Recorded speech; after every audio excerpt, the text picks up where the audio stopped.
The program is about to begin.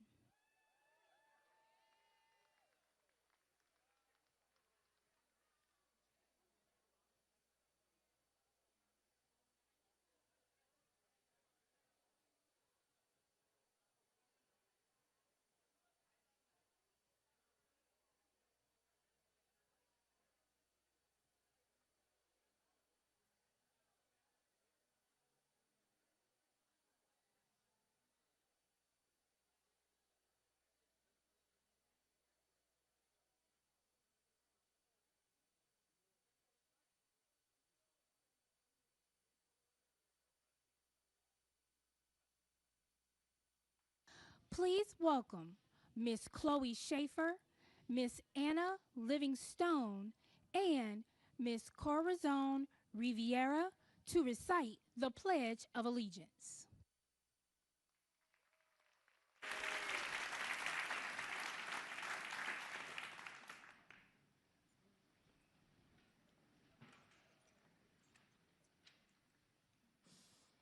I pledge allegiance to the flag of the United States of America and to the republic for which it stands, one nation, under God, indivisible, with liberty and justice for all.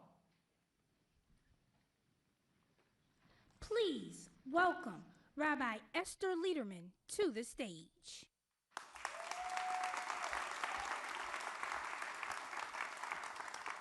Good morning. Each spring, in the days between the Passover holiday celebrating the liberation and the Shavuot holiday celebrating the revelation of the Torah, Jews around the world engage in a simple but powerful ritual. Each evening for a total of 7 weeks, 49 nights, we recite a formula that marks the counting of each day. Today is day 1 of the Omer. Today is day 2 of the Omer. Most significant to this ritual is that we count up rather than count down. These are not days we mark off the calendar, but rather days we accumulate, as if to say, what lies ahead is brighter than what came before.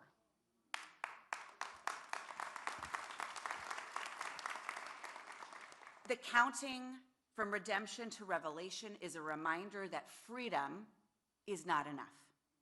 We were given freedom not for its own sake, but so we could do something with that freedom. Worship the God we believed in. Care for the orphan, the widow, and the stranger. Pursue justice, not to put a stumbling block before the blind, and to love our neighbor as ourselves.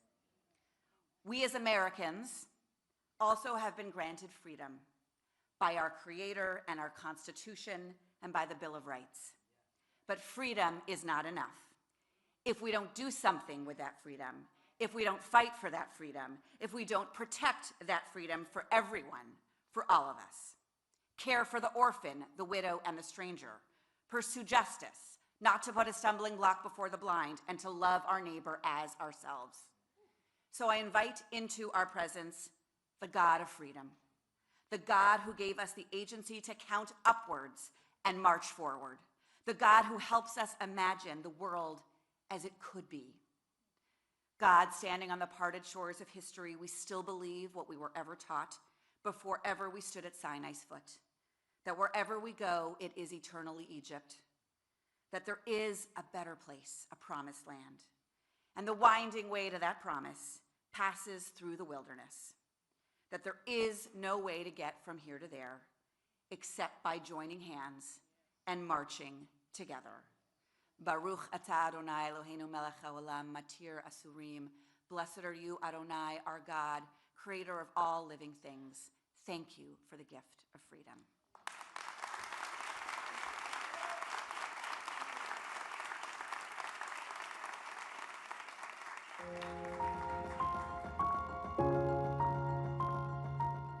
Elon Musk and Donald Trump and the Republicans, they want to take a chainsaw to Medicaid. They want to take a chainsaw to Social Security. They want to take a chainsaw to Medicare. But let me be clear, we're going to take a chainsaw to Project 2025. is Elon Musk. I'm sure he's a genius and is a very credible person because of the wealth he's accumulated. But that does not put him above the law or the responsibility to come before this committee in this Congress. If he's so great, if these plans and all the fraud and abuse that he's found are so evident, why isn't he here explaining it? You know why. Because he's out to privatize Social Security. So to Trump and to Elon Musk, I have 5 words. Hands off our Social Security! Hands off our Social Security! Mr. Talco, do you know how much money a day Mr. Musk will receive from the federal government for his contract? No. The answer is $8 million a day. Just last year, Elon Musk was promised $3 billion from close to 100 contracts with the federal government. Ms. Royal, do you know how much the average person in this country who survives on Social Security, one of our seniors who's worked their entire life, about how much they have to survive on a day? I do not. $65 a day. We're not looking into Elon Musk's $8 million a day.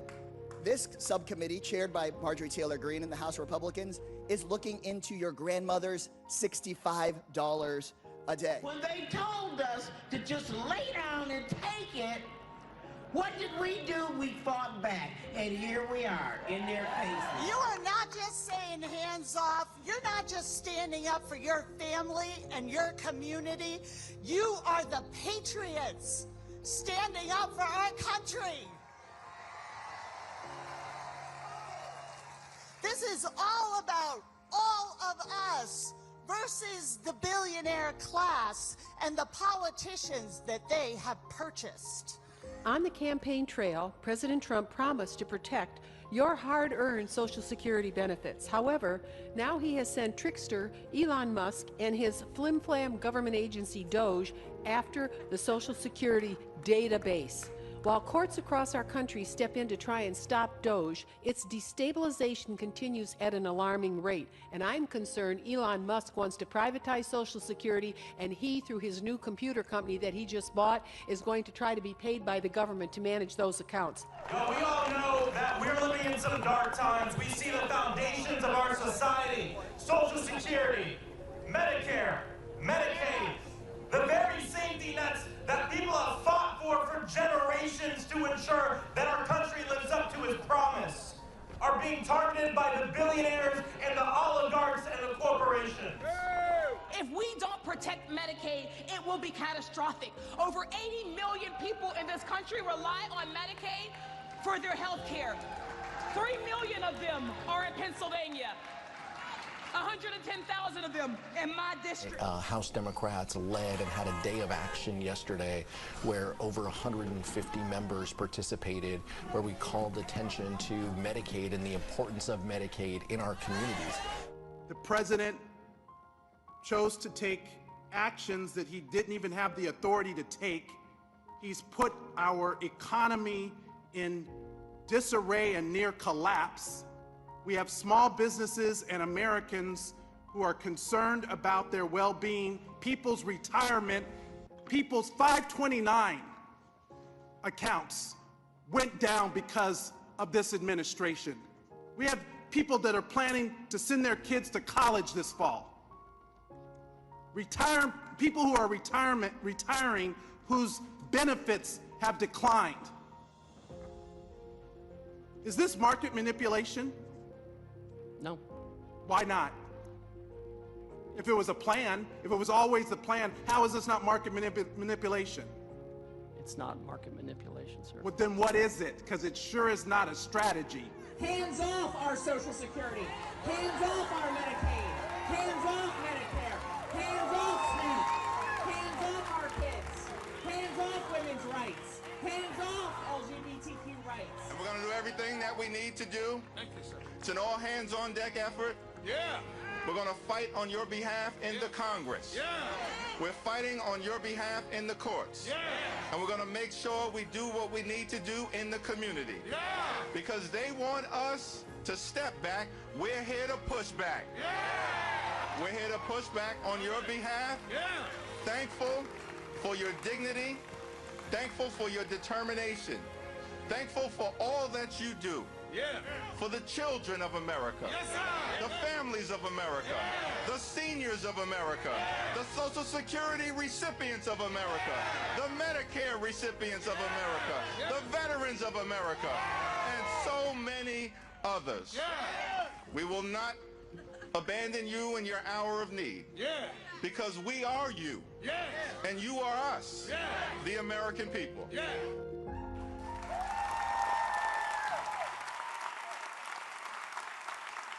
Please welcome to the stage Democratic leader Hakeem Jeffries.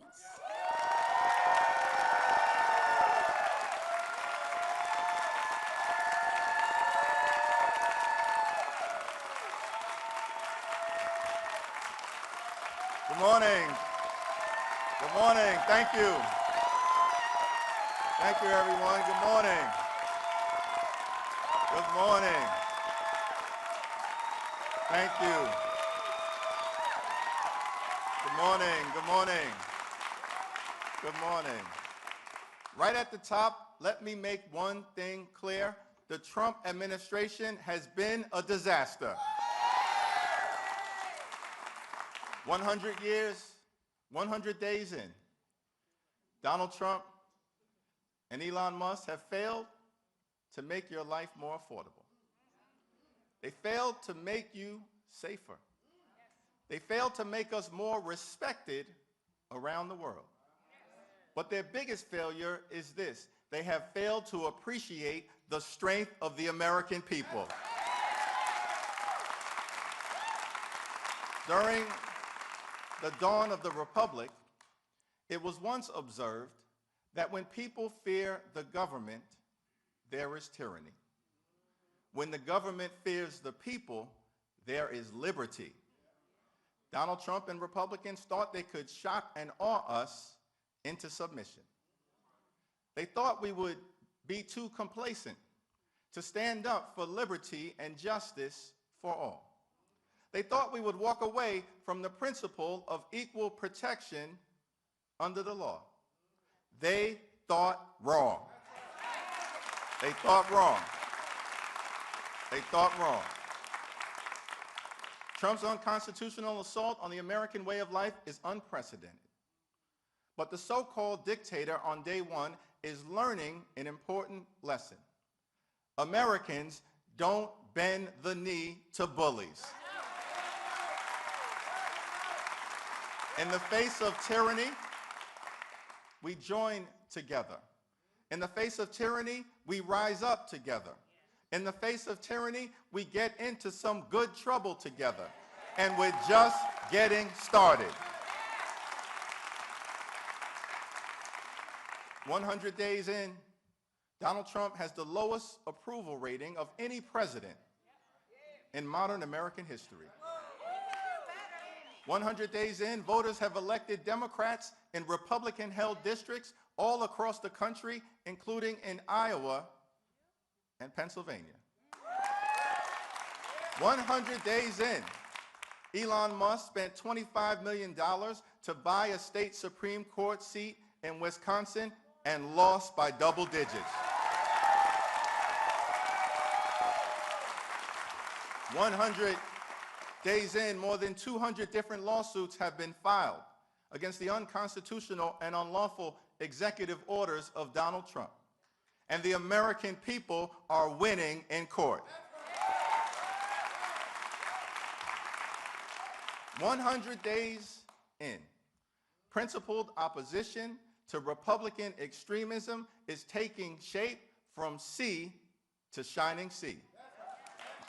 The American people are rising up and making it clear that the Trump administration has a lot to fear. When my oldest son, JJ, was 9 years old, he played travel baseball with a group of his friends. Many of you know that travel sports can be taxing on the schedule. It's a labor of love for our children. During the season, it seems like almost every weekend, for several months, you're on the road. And so this one particular Memorial Day weekend, JJ had a baseball tournament in a little town off the beaten path somewhere in the Northeast. Travel sports can take you to some interesting places. I decided to make it a road trip and bring my youngest son, Joshua, with us. He was just 6 years old at the time.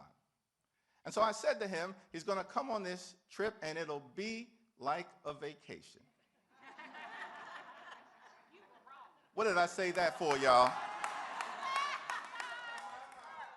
When I mentioned vacation, he had visions of Atlantis. So we pulled up to the motel where we were staying, and the situation was a bit shaky. My 6-year-old son looked at the motel, looked at me, looked at the motel, looked at me, and said, "Dad, is this where we're staying?" I said, "Yes, Joshua. Why do you ask?" He responded, "Oh my God, Dad, this is a debacle." 6 years old, I looked at him and said, "What does the word debacle mean?" He responded quickly. He said, "I don't know, Dad. It's something bad." This is the moment we are in right now in the United States of America, with Donald Trump and the Republicans in charge. Crashing the economy is something bad. Destroying Medicaid as we know it is something bad. Taking a chainsaw to Social Security is something bad. Raising costs on hard-working American taxpayers is something bad. Firing federal workers, including thousands of veterans who served this country, is something bad. Canceling medical research for children with cancer is something bad. Destroying the retirement accounts of everyday Americans is something bad. Trying to whitewash the most painful parts of our history is something bad. Targeting law-abiding immigrant families is something bad. Undermining the rule of law is something bad. The first 100 days of the Trump administration have been a debacle.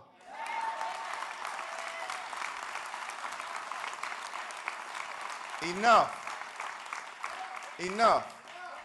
America is better than this. When the new Congress began in January, Democrats were prepared to get to work in a bipartisan way. The Trump administration chose a different path. Far-right Republicans are tearing America apart, targeting our democratic way of life, and tarnishing our reputation as the land of the free. It is wrong, and we will continue to push back aggressively. Donald Trump and the Republicans in Congress have given us 100 days of chaos, 100 days of cruelty, and 100 days of corrupt behavior. That is not constructive leadership. It's a recipe for disaster. The American people deserve common sense leadership. The American people deserve compassionate leadership. The American people deserve courageous leadership that changes things for the better. Our message to the American people is simple. We hear you, we see you, we feel you. Democrats are determined to make life better for you.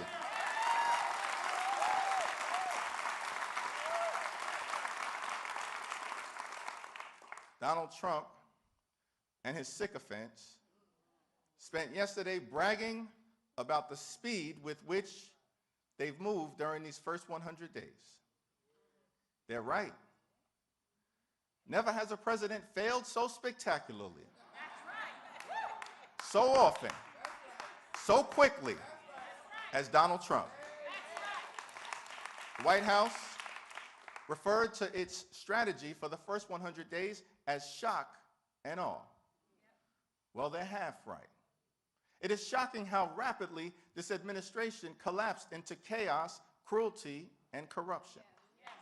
It's shocking how quickly MAGA Republicans turned their backs on working-class Americans. It is shocking how spineless Republicans have been in the United States Congress. And it is shocking and tragic and infuriating how much damage Donald Trump and the Republican Party's policies have already done. Here's the thing. They expected us to step back, but the American people are here to fight back.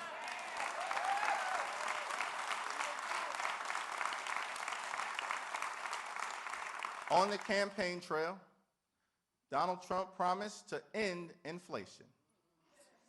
He promised to lower costs on day one.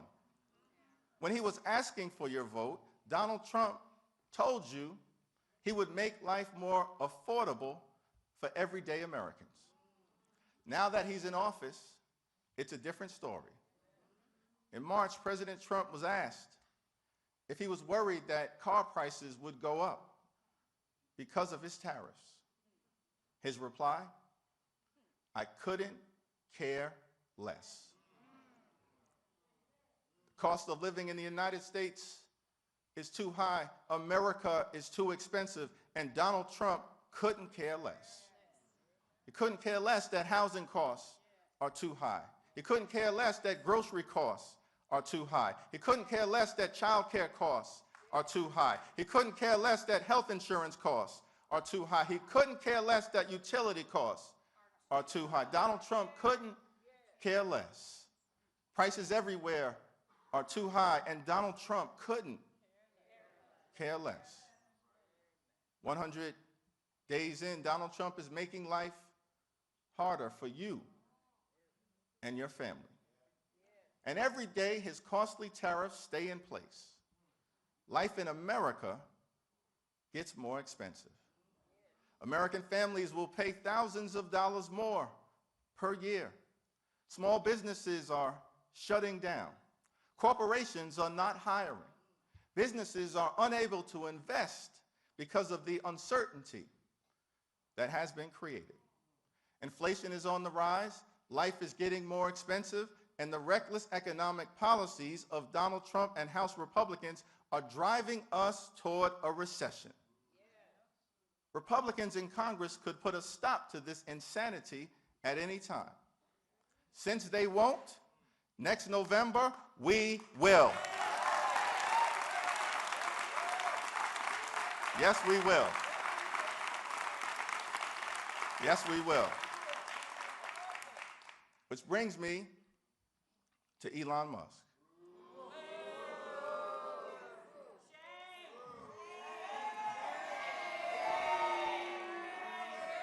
I knew he would get that reaction. We all agree that government should be more efficient. But like most things in life, there's the American way, and then there's the cruel way. 100 days in, it's clear that DOGE is not the American way. Canceling medical research for children with cancer is cruel. Denying relief for communities reeling from natural disasters is cruel. Firing thousands of our veterans, like Joseph Quintanilla of Virginia, who served this country in the Marines, is cruel. But their cruelty doesn't stop there. Republicans actually believe that Social Security is a Ponzi scheme, and they want to take a chainsaw to it. During the first 100 days of the Trump administration, Social Security has faced an unprecedented attack. Social Security offices have been closed, wait times have dramatically increased, and people are being denied access to benefits that they have earned. Republicans continue to insist that Social Security is an entitlement program.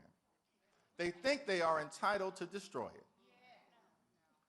When I was 15 years old, I got my working papers and secured my first job. I was a messenger dropping off packages from office building to office building in Midtown Manhattan. My salary was $3.35 per hour. That was the minimum wage back in the day. And I thought that I had made it big. Particularly upon learning that as a high school student who worked part-time, I wouldn't have to pay any income tax. So I couldn't wait to get my first check.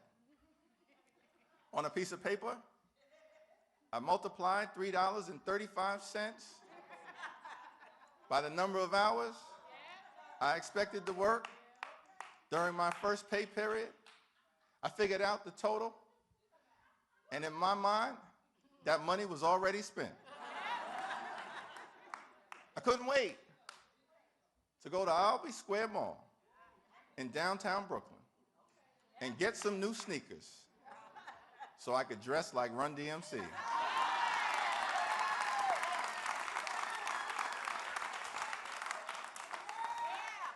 But then the check came,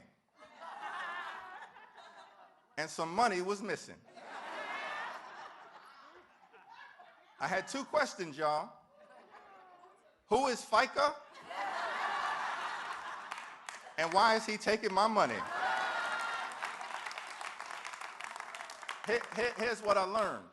All of us pay the FICA tax in connection with Social Security and Medicare. We pay the FICA tax on our first job. We pay the FICA tax on our last job. We pay the FICA tax on every single job we have throughout our lifetime. Social Security and Medicare are not entitlement programs, they are earned benefits. Earned benefits. You work hard for those benefits, pay into those benefits, and deserve those benefits. They are earned benefits.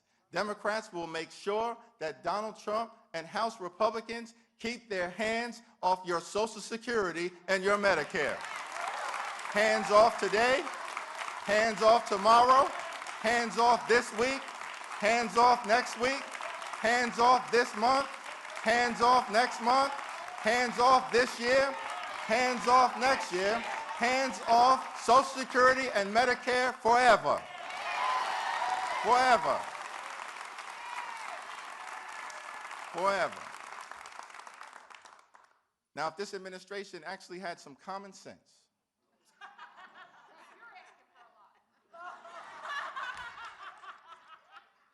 it would look at the damage that it's done, the rejection from the people, the historic unpopularity of this president, and they would change course. But Donald Trump is doubling down. And instead of being a check and balance on this president's abuse of power, Republicans in Congress are nothing more than a rubber stamp for his extreme agenda. Recently, I met a woman named Mary Beth. She lives in Canton, North Carolina, a town of 4,400 people that is still rebuilding from Hurricane Helene. She has custody of her 4 grandchildren, ages 10, 12, 15, and 16. Their parents can no longer care for them due to addiction, domestic violence, and homelessness. The moment you talk to Mary Beth, you know that caring for those grandkids is everything.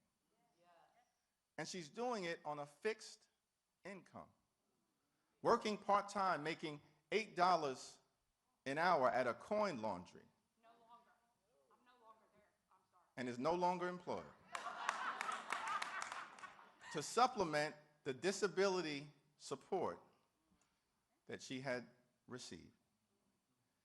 Mary Beth has had, at times, to skip refilling her prescriptions to make sure her grandkids don't have to skip any meals. Medicaid is the only reason her grandchildren are able to see a doctor, including the youngest, who is dealing with ADHD and autism. Mary Beth works hard, loves her family, and is a patriotic American. And Mary Beth is here with us today.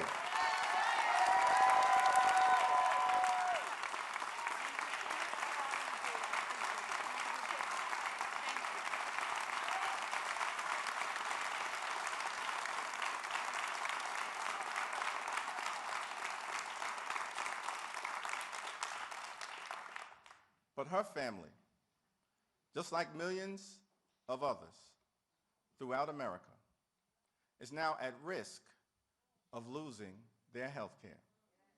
Why? Republicans are trying to slash Medicaid by up to $880 billion, the largest health care cut in American history. And why are Republicans trying to rip health care away from working people, from Americans with disabilities, from children, from grandmothers like Mary Beth, so that they can give their billionaire donors like Elon Musk another tax cut? These health care cuts will hurt families, hurt women, hurt children, hurt veterans, hurt seniors, and hurt disabled Americans. Hospitals will close, nursing homes will shut down, and people will die. Here's the thing, in the United States of America, this is the wealthiest country in the history of the world.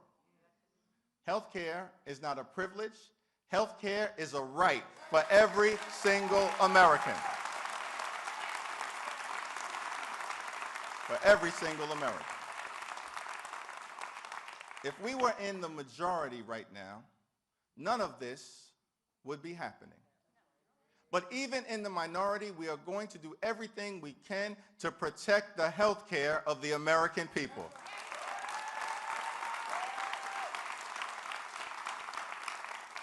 And we'll keep reminding our Republican colleagues, especially the ones who vote like extremists, but then go home and pretend to be moderates when it's time to run for re-election, that the people are watching.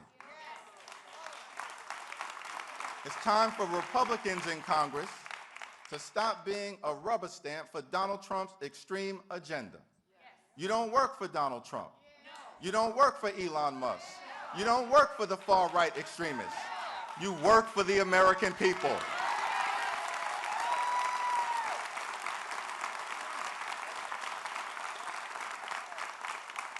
As Democrats, we will fight as hard as we can,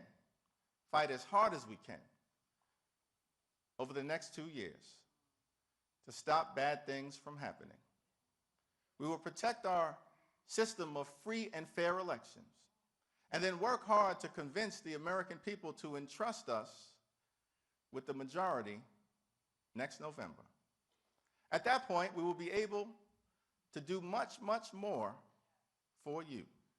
We will build an affordable economy that works for everyday Americans.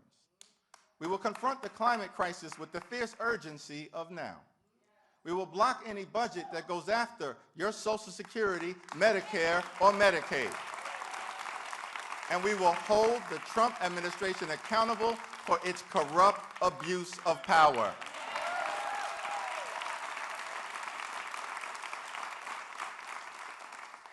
Over these next 100 days, House Democrats are going to lay out a blueprint for a better America.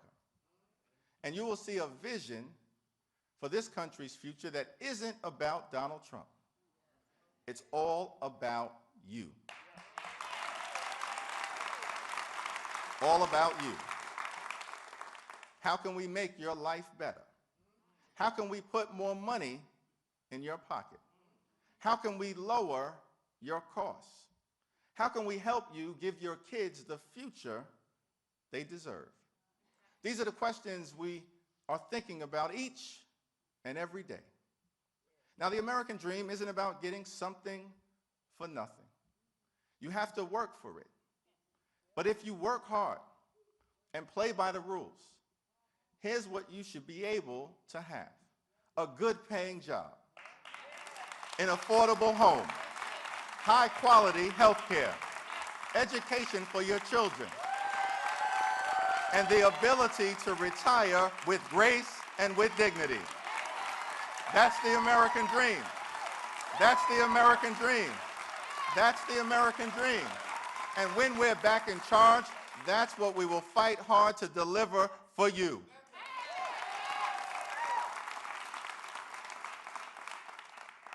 In January, late January, I had the opportunity to visit the Altadena community in Los Angeles County that was devastated by the wildfires.